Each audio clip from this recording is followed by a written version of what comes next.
हमने अनेक विषयों पर बात की। स्वाभाविक है कि जो वैश्विक महामारी आई, मानव जाति पर जो संकट आया, उस पर हमारी बातचीत कुछ ज्यादा ही रही। लेकिन इन दिनों मैं देख रहा हूं, लगातार लोगों में एक विषय पर चर्चा हो रही है कि आखिर ये साल कब बीतेगा। कोई किसी को फोन भी कर रहा है तो बातचीत इसी विषय से शुरू हो रही है। ये साल जल्दी क्यों नहीं बीत रहा। कोई लिख रहा है, दोस्तों से बात कर रहा है, कह रहा है कि ये साल अच्छा नहीं है। कोई कह रहा है 2020 शुभ नहीं है। बस लोग यही चाहते हैं कि किसी भी तरह से ये साल जल्द से जल्द बीत जाए। साथियों, कभी कभी मैं सोचता हूं कि ऐसा क्यों हो रहा है। हो सकता है ऐसी बातचीत के कुछ कारण भी हो। 6-7 महीना पहले ये हम कहाँ जानते थे कि कोरोना जैसा संकट आएगा और इसके खिलाफ ये लड़ाई इतनी लंबी चलेगी। ये संकट तो बना ही हुआ है, ऊपर से देश में नीत नई चुनौतियां सामने आती जा रही हैं। अभी कुछ दिन पहले देश के पूर्वी छोर पर साइक्लोन अम्फान आया, तो पश्चिमी छोर पर साइक्लोन निसर्ग आया। कितने ही राज्यों में हमारे किसान भाई बहन टिड्डी दल के हमले से परेशान है, और कुछ नहीं तो देश के कई हिस्सों में छोटे छोटे भूकंप रुकने का ही नाम नहीं ले रहे हैं। और इन सब के बीच हमारे कुछ पड़ोसियों द्वारा जो हो रहा है, देश उन चुनौतियों से भी निपट रहा है। वाकई एक साथ इतनी आपदाएं, इस स्तर की आपदाएं बहुत कम ही देखने सुनने को मिलती है। हालात तो ये हो गई हैं कि कोई छोटी छोटी घटना भी हो रही है तो लोग उन्हें भी इन चुनौतियों के साथ जोड़ करके देख रहे हैं। साथियों, मुश्किलें आती है, संकट आते हैं, लेकिन सवाल यही है कि क्या इन आपदाओं की वजह से हमें साल 2020 को खराब मान लेना चाहिए। क्या पहले के 6 महीने जैसे बीते, उसकी वजह से ये मान लेना कि पूरी साल ही ऐसा है, क्या ये सोचना सही है। जी नहीं, मेरे प्यारे देशवासियों, बिल्कुल नहीं। एक साल में एक चुनौती आए या 50 चुनौती आए, नंबर कम ज्यादा होने से वो साल खराब नहीं हो जाता। भारत का इतिहास ही आपदाओं और चुनौतियों पर जीत हासिल कर और ज्यादा निखर कर निकलने का रहा है। सैकड़ों वर्षों तक अलग अलग आक्रांताओं ने भारत पर हमला किया, उसे संकटों में डाला। लोगों को लगता था कि भारत की संरचना ही नष्ट हो जाएगी, भारत की संस्कृति ही समाप्त हो जाएगी। लेकिन इन संकटों से भारत और भी भव्य होकर सामने आया। साथियों, हमारे यहाँ कहा जाता है, सृजन शाश्वत है, सृजन निरंतर है। मुझे गीत की कुछ पंक्तियां याद आ रही हैं। यह कल कल छल छल बहती, क्या कहती गंगा धारा। यह कल कल छल छल बहती, क्या कहती गंगा धारा। युग युग से बहता आता, यह पुण्य प्रवाह हमारा। उसी गीत में आगे आता है, क्या उसको रोक सकेंगे, मिटने वाले मिट जाएं। कंकड़ पत्थर की हस्ती, कंकड़ पत्थर की हस्ती, क्या बाधा बनकर आए। भारत में भी जहां एक तरफ बड़े बड़े संकट आते गए, वहीं सभी बाधाओं को दूर करते हुए अनेकों अनेक सृजन भी हुए।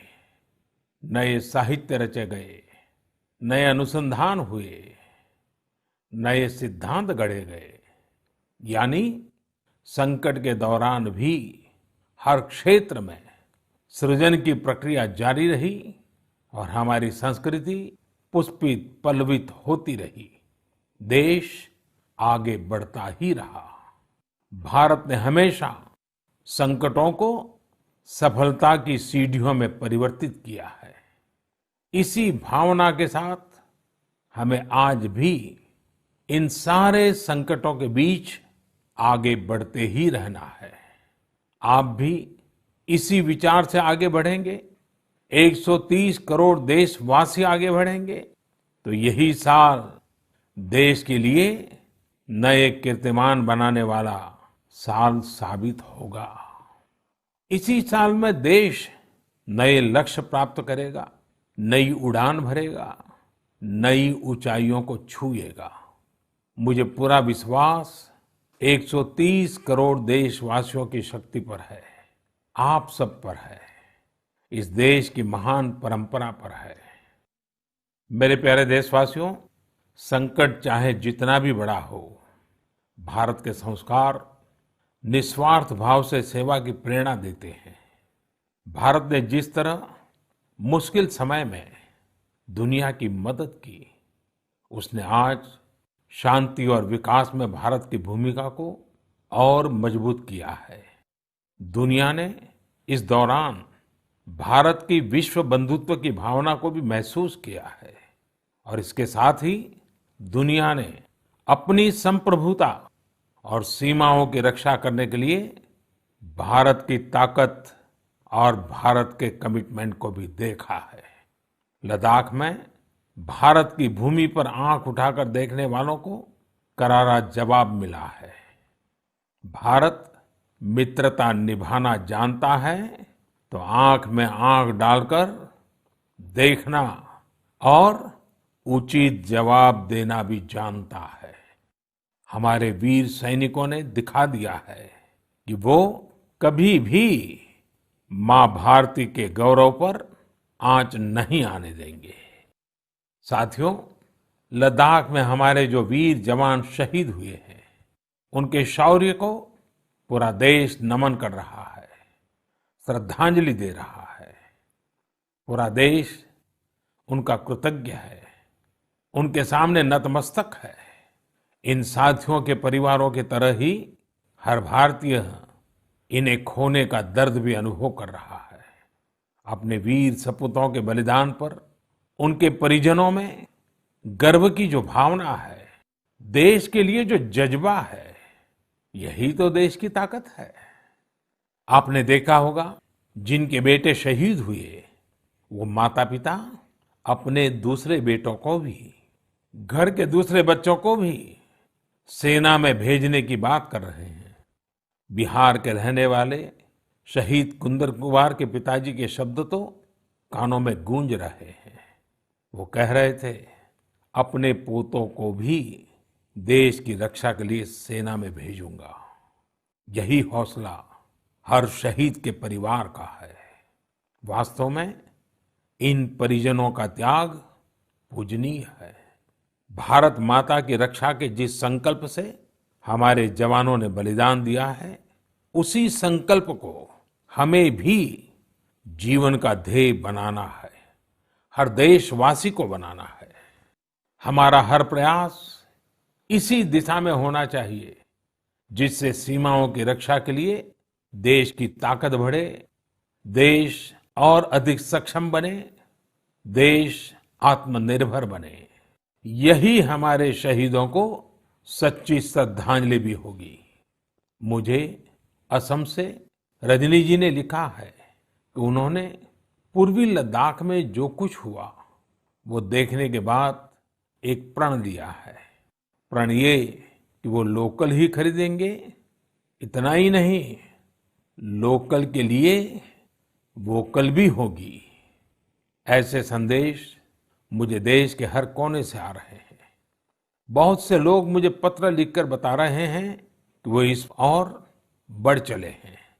इसी तरह तमिलनाडु के मदुरई से मोहन रामामूर्ति जी ने लिखा है कि वो भारत को डिफेंस के क्षेत्र में आत्मनिर्भर बनते हुए देखना चाहते हैं। साथियों, आजादी के पहले हमारा देश डिफेंस सेक्टर में दुनिया के कई देशों से आगे था। हमारे यहाँ अनेकों ऑर्डिनेंस फैक्ट्रियां होती थी। उस समय कई देश जो हमसे बहुत पीछे थे, वो आज हमसे आगे हैं। आजादी के बाद डिफेंस सेक्टर में हमें जो प्रयास करने चाहिए थे, हमें अपने पुराने अनुभवों का जो लाभ उठाना चाहिए था, हम उसका लाभ नहीं उठा पाए। लेकिन आज डिफेंस सेक्टर में, टेक्नोलॉजी के क्षेत्र में भारत आगे बढ़ने का निरंतर प्रयास कर रहा है। भारत आत्मनिर्भरता की तरफ कदम बढ़ा रहा है। साथियों, कोई भी मिशन पीपल्स पार्टिसिपेशन, जन भागीदारी के बिना पूरा नहीं हो सकता, सफल नहीं हो सकता। इसलिए आत्मनिर्भर भारत की दिशा में एक नागरिक के तौर पर हम सबका संकल्प, समर्पण और सहयोग बहुत जरूरी है, अनिवार्य है।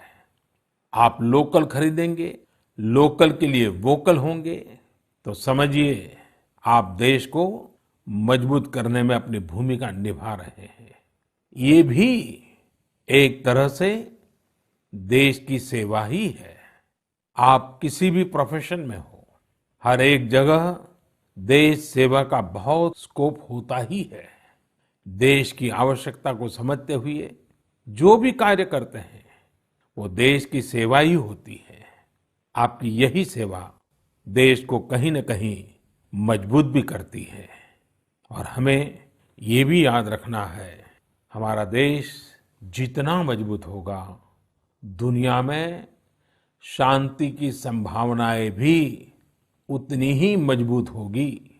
हमारे यहाँ कहा जाता है, विद्या विवादाय धनम मदाय, विद्या विवादाय धनम मदाय, शक्ति ही परेशान परिपीडनाय, खलस्य साधो विपरीतम एतत् ज्ञानाय दानाय च रक्षणाय।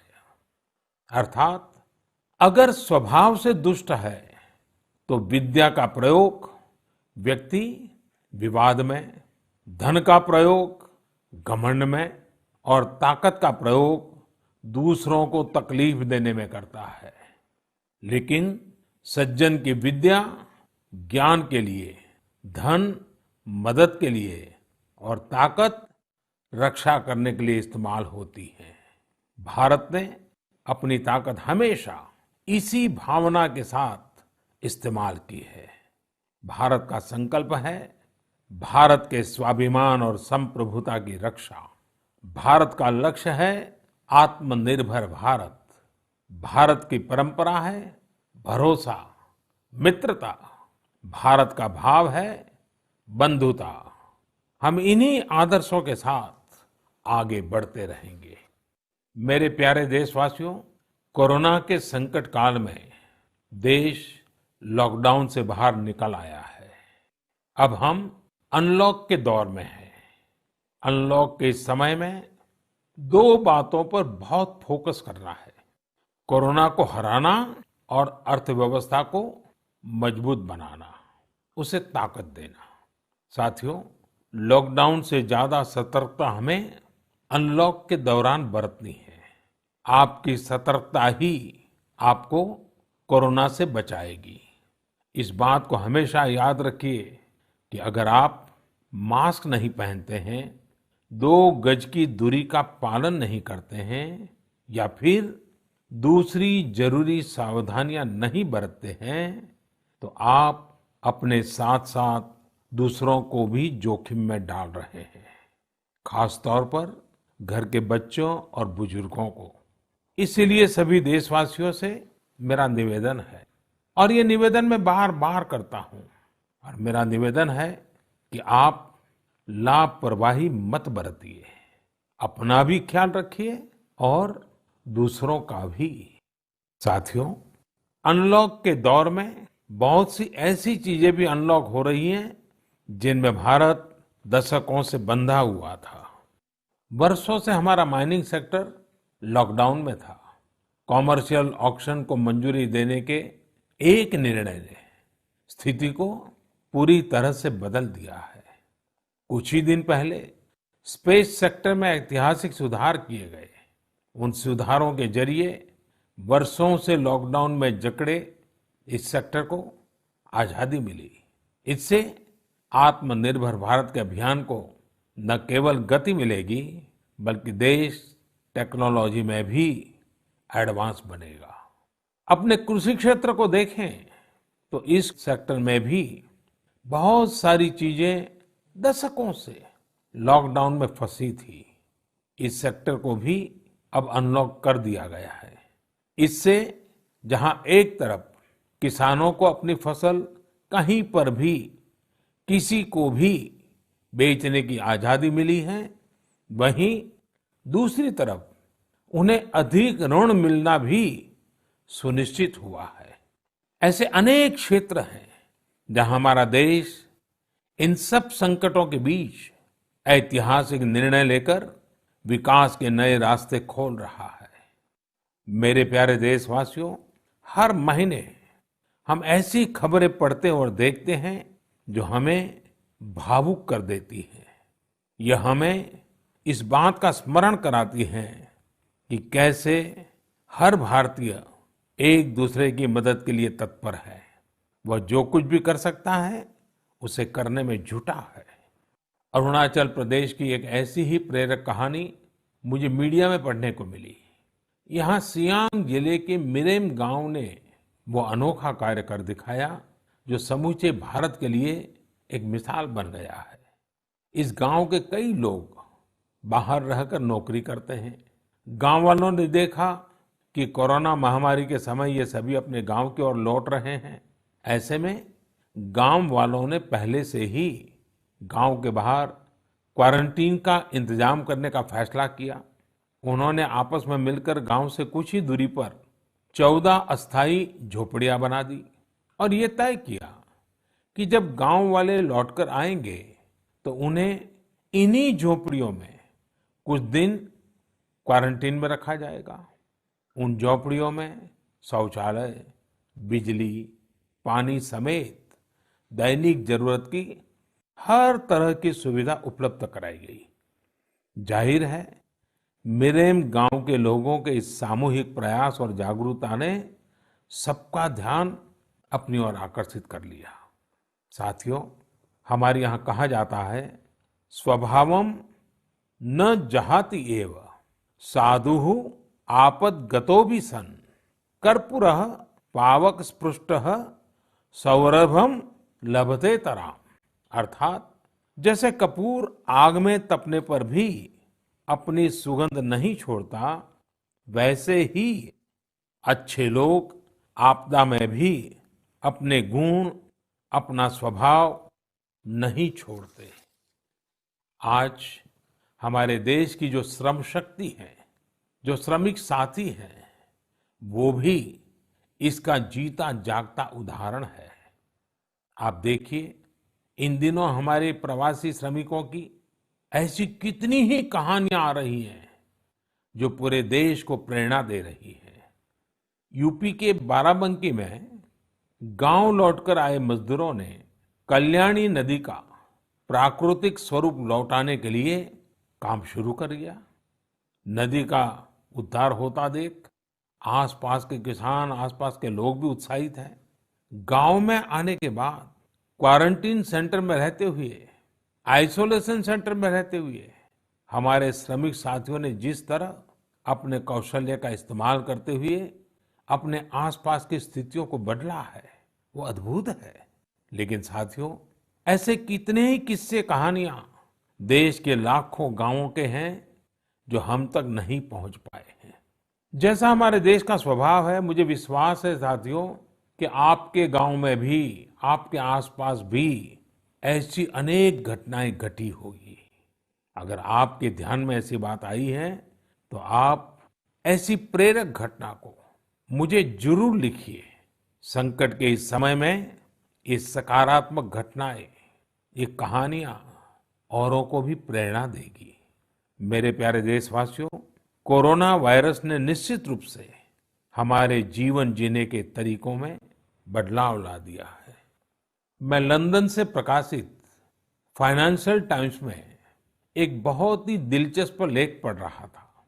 इसमें लिखा था कि कोरोना काल के दौरान अदरक, हल्दी समेत दूसरे मसालों की मांग एशिया के अलावा अमेरिका तक में भी बढ़ गई है। पूरी दुनिया का ध्यान इस समय अपनी इम्यूनिटी बढ़ाने पर है और इम्यूनिटी बढ़ाने वाली इन चीजों का संबंध हमारे देश से है। हमें इनकी खासियत विश्व के लोगों को ऐसी सहज और सरल भाषा में बतानी चाहिए जिससे वे आसानी से समझ सकें और हम एक हेल्थियर प्लेनेट बनाने में अपना योगदान दे सकें। मेरे प्यारे देशवासियों, कोरोना जैसा संकट नहीं आया होता तो शायद जीवन क्या है, जीवन क्यों है, जीवन कैसा है, हमें शायद ये याद ही नहीं आता। कई लोग इसी वजह से मानसिक तनाव में जीते रहे हैं। तो दूसरी ओर लोगों ने मुझे ये भी शेयर किया है कि कैसे लॉकडाउन के दौरान खुशियों के छोटे छोटे पहलू भी उन्होंने जीवन में रीडिस्कवर किए हैं। कई लोगों ने मुझे पारंपरिक इंडोर गेम्स खेलने और पूरे परिवार के साथ उसका आनंद लेने के अनुभव भेजे हैं। साथियों, हमारे देश में पारंपरिक खेलों की बहुत समृद्ध विरासत रही है। जैसे आपने एक खेल का नाम सुना होगा, पचीसी। यह खेल तमिलनाडु में पल्लान्गुली, कर्नाटक में अली गुली मणे और आंध्र प्रदेश में वामन गुंटलू के नाम से खेला जाता है। ये एक प्रकार का स्ट्रेटेजी गेम है जिसमें एक बोर्ड का उपयोग किया जाता है। इसमें कई खांचे होते हैं जिनमें मौजूद गोली या बीज को खिलाड़ियों को पकड़ना होता है। कहा जाता है कि यह गेम दक्षिण भारत से दक्षिण पूर्व एशिया और फिर दुनिया में फैला है। साथियों, आज हर बच्चा सांप सीढ़ी के खेल के बारे में जानता है, लेकिन क्या आपको पता है कि यह भी एक भारतीय पारंपरिक गेम का ही रूप है जिसे मोक्ष पाटम या परम पदम कहा जाता है। हमारे यहाँ का एक और पारंपरिक गेम रहा है गुट्टा। बड़े भी गुट्टे खेलते हैं और बच्चे भी। बस एक ही साइज के 5 छोटे पत्थर उठाएं और आप गुट्टे खेलने के लिए तैयार। एक पत्थर हवा में उछालिए और जब तक वो पत्थर हवा में हो आपको जमीन पर रखे बाकी पत्थर उठाने होते हैं। आम तौर पर हमारे यहाँ इंडोर खेलों में कोई बड़े साधनों की जरूरत नहीं होती है। कोई एक चौक या पत्थर ले आता है, उसे जमीन पर ही कुछ लकीरें खींच देता है और फिर खेल शुरू हो जाता है। जिन खेलों में डाइस की जरूरत पड़ती है, कौड़ियों से या इमली के बीज से भी काम चल जाता है। साथियों, मुझे मालूम है आज जब मैं ये बात कर रहा हूं, कितने ही लोग अपने बचपन में लौट गए होंगे, कितनों को ही अपने बचपन के दिन याद आ गए होंगे। मैं यही कहूंगा कि उन दिनों को आप भूले क्यों है, उन खेलों को आप भूले क्यों है। मेरा घर के नाना नानी, दादा दादी, घर के बुजुर्गों से आग्रह है कि नई पीढ़ी में ये खेल आप अगर ट्रांसफर नहीं करेंगे तो कौन करेगा। जब ऑनलाइन पढ़ाई की बात आ रही है तो बैलेंस बनाने के लिए, ऑनलाइन खेल से मुक्ति पाने के लिए भी हमें ऐसे करना ही होगा। हमारी युवा पीढ़ी के लिए भी, हमारे स्टार्टअप्स के लिए भी यहाँ एक नया अवसर है और मजबूत अवसर है। हम भारत के पारंपरिक इंडोर गेम्स को नए और आकर्षक रूप में प्रस्तुत करें। उनसे जुड़ी चीजों को जुटाने वाले, सप्लाई करने वाले स्टार्टअप्स बहुत पॉपुलर हो जाएंगे। और हमें ये भी याद रखना है, हमारे भारतीय खेल भी तो लोकल है और हम लोकल के लिए वोकल होने का प्रण पहले ही ले चुके हैं। और मेरे बाल सखा मित्रों, हर घर के बच्चों से, मेरे नन्हे साथियों से भी आज मैं एक विशेष आग्रह करता हूं। बच्चे, आप मेरा आग्रह मानेंगे ना? देखिए, मेरा आग्रह है कि मैं जो कहता हूं आप जरूर करिए। एक काम करिए, जब थोड़ा समय मिले तो माता पिता से पूछकर मोबाइल उठाइए और अपने दादा दादी, नाना नानी या घर में जो भी बुजुर्ग हैं उनका इंटरव्यू रिकॉर्ड कीजिए। अपने मोबाइल फोन में रिकॉर्ड करिए। जैसे आपने टीवी पर देखा होगा ना, कैसे पत्रकार इंटरव्यू करते हैं, बस वैसा ही इंटरव्यू आप कीजिए। और आप उनसे सवाल क्या करेंगे? मैं आपको सुझाव देता हूँ। आप उनसे जरूर पूछिए कि वो बचपन में उनका रहन-सहन कैसा था, वो कौन से खेल खेलते थे, कभी नाटक देखने जाते थे, सिनेमा देखने जाते थे, कभी छुट्टियों में मामा के घर जाते थे, कभी खेत खलिहान में जाते थे, त्योहार कैसे मनाते थे। बहुत सी बातें आप उनको पूछ सकते हैं। उनको भी 40-50 साल, 60 साल पुरानी अपनी जिंदगी में जाना बहुत आनंद देगा। और आपके लिए 40-50 साल पहले का हिंदुस्तान कैसा था, आप जहां रहते हैं वो इलाका कैसा था, वहां परिसर कैसा था, लोगों के तौर तरीके क्या थे, सब चीजें बहुत आसानी से आपको सीखने को मिलेगी, जानने को मिलेगी। और आप देखिए आपको बहुत मजा आएगा। और परिवार के लिए एक बहुत ही अमूल्य खजाना, एक अच्छा वीडियो एल्बम भी बन जाएगा। साथियों, ये सत्य है कि आत्मकथा या जीवनी, ऑटोबायोग्राफी या बायोग्राफी, इतिहास की सच्चाई के निकट जाने के लिए बहुत ही उपयोगी माध्यम होती है। आप भी अपने बड़े बुजुर्गों से बातें करेंगे तो उनके समय की बातों को, उनके बचपन, उनके युवा काल की बातों को और आसानी से समझ पाएंगे। ये बेहतरीन मौका है कि बुजुर्ग भी अपने बचपन के बारे में, उस दौर के बारे में अपने घर के बच्चों को बताएं। साथियों, देश के एक बड़े हिस्से में अब मॉनसून पहुंच चुका है। इस बार बारिश को लेकर मौसम विज्ञानी भी बहुत उत्साहित हैं, बहुत उम्मीद जता रहा है। बारिश अच्छी होगी तो हमारे किसानों की फसलें अच्छी होगी, वातावरण भी हरा भरा होगा। बारिश के मौसम में प्रकृति भी जैसे खुद को रिजुवेनेट कर लेती है। मानव प्राकृतिक संसाधनों का जितना दोहन करता है, प्रकृति एक तरह से बारिश के समय उनकी भरपाई करती है, रिफिलिंग करती है। लेकिन ये रिफिलिंग तभी हो सकती है जब हम भी इसमें अपनी धरती माँ का साथ दें, अपना दायित्व निभाएं। हमारे द्वारा किया गया थोड़ा सा प्रयास प्रकृति को, पर्यावरण को बहुत मदद करता है। हमारे कई देशवासी तो इसमें बहुत बड़ा काम कर रहे हैं। कर्नाटक के मंडावली में एक 80-85 साल के बुजुर्ग हैं कामेगौड़ा जी। कामेगौड़ा जी एक साधारण किसान है, लेकिन उनका व्यक्तित्व बहुत असाधारण है। उन्होंने एक ऐसा काम किया है कि कोई भी आश्चर्य में पड़ जाएगा। 80-85 साल के कामेगौड़ा जी अपने जानवरों को चराते हैं, लेकिन साथ साथ उन्होंने अपने क्षेत्र में नए तालाब बनाने का भी बीड़ा उठाया हुआ है। वे अपने इलाके में पानी की समस्याओं को दूर करना चाहते हैं, इसलिए जल संरक्षण के काम में छोटे छोटे तालाब बनाने के काम में जुटे हैं। आप हैरान होंगे कि 80-85 वर्ष के कामेगौड़ा जी अब तक 16 तालाब खोद चुके हैं, अपनी मेहनत से, अपने परिश्रम से। हो सकता है कि जो तालाब उन्होंने बनाए वो बहुत बड़े न हो, लेकिन उनका ये प्रयास बहुत बड़ा है। आज पूरे इलाके को इन तालाबों से एक नया जीवन मिला है। साथियों, गुजरात के वडोदरा का भी एक उदाहरण बहुत प्रेरक है। यहाँ जिला प्रशासन और स्थानीय लोगों ने मिलकर एक दिलचस्प मुहिम चलाई। इस मुहिम की वजह से आज वडोदरा में 1000 स्कूलों में रेन वाटर हार्वेस्टिंग होने लगी है। एक अनुमान है कि इस वजह से हर साल औसतन करीब 10 करोड़ लीटर पानी बेकार बह जाने से बचाया जा रहा है। साथियों, इस बरसात में प्रकृति की रक्षा के लिए, पर्यावरण की रक्षा के लिए हमें भी कुछ इसी तरह सोचने की, कुछ करने की पहल करनी चाहिए। जैसे कई स्थानों पर गणेश चतुर्थी को लेकर तैयारियां शुरू होने जा रही होगी।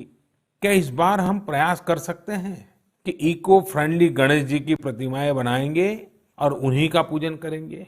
क्या हम ऐसी प्रतिमाओं के पूजन से बच सकते हैं जो नदी तालाबों में विसर्जित किए जाने के बाद जल के लिए, जल में रहने वाले जीव जंतुओं के लिए संकट बन जाती है? मुझे विश्वास है आप ऐसा जरूर करेंगे। और इन सब बातों के बीच हमें ये भी ध्यान रखना है कि मानसून के सीजन में कई बीमारियां भी आती हैं। कोरोना काल में हमें इनसे भी बचकर रहना है। आयुर्वेदिक औषधियां, काढ़ा, गर्म पानी, इन सब का इस्तेमाल करते रहिए, स्वस्थ रहिए।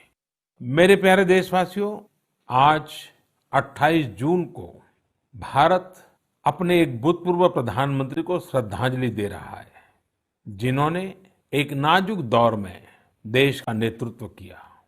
हमारे ये पूर्व प्रधानमंत्री श्री पीवी नरसिम्हा राव जी की आज जन्म शताब्दी वर्ष की शुरुआत का दिन है। जब हम पीवी नरसिम्हा राव जी के बारे में बात करते हैं तो स्वाभाविक रूप से राजनेता के रूप में उनकी छवि हमारे सामने उभरती है, लेकिन ये भी सच्चाई है कि वो अनेक भाषाओं को जानते थे, भारतीय एवं विदेशी भाषाएं बोल लेते थे।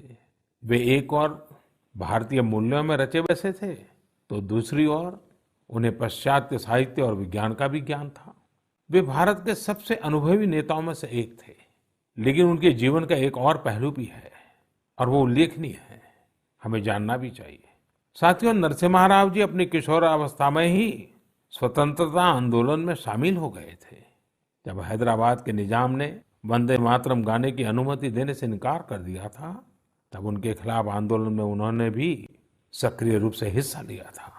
उस समय उनकी उम्र सिर्फ 17 साल थी।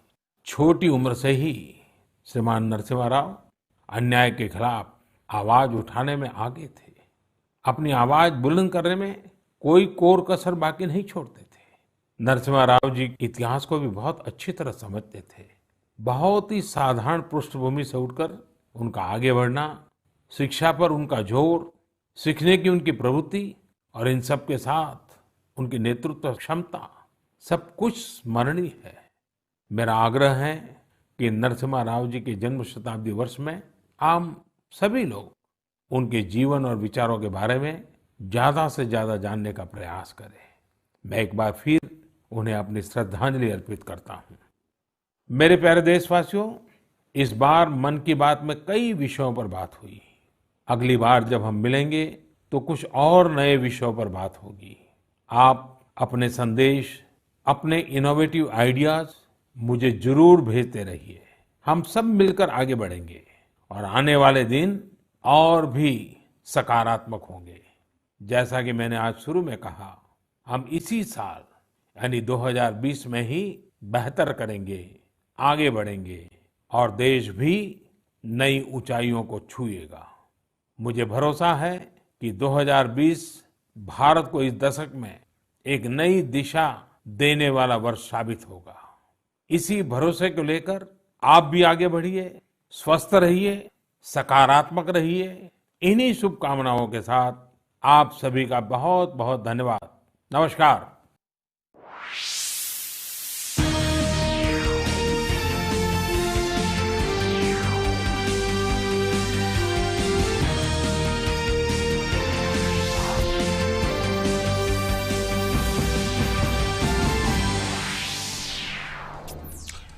नमस्कार। अभी आप देख रहे थे प्रधानमंत्री की मन की बात कार्यक्रम को, जिसमें प्रधानमंत्री ने लद्दाख में चीन का नाम लिए बिना जो चीन की कारगुजारियां हैं, साथ ही भारतीय सेना का जो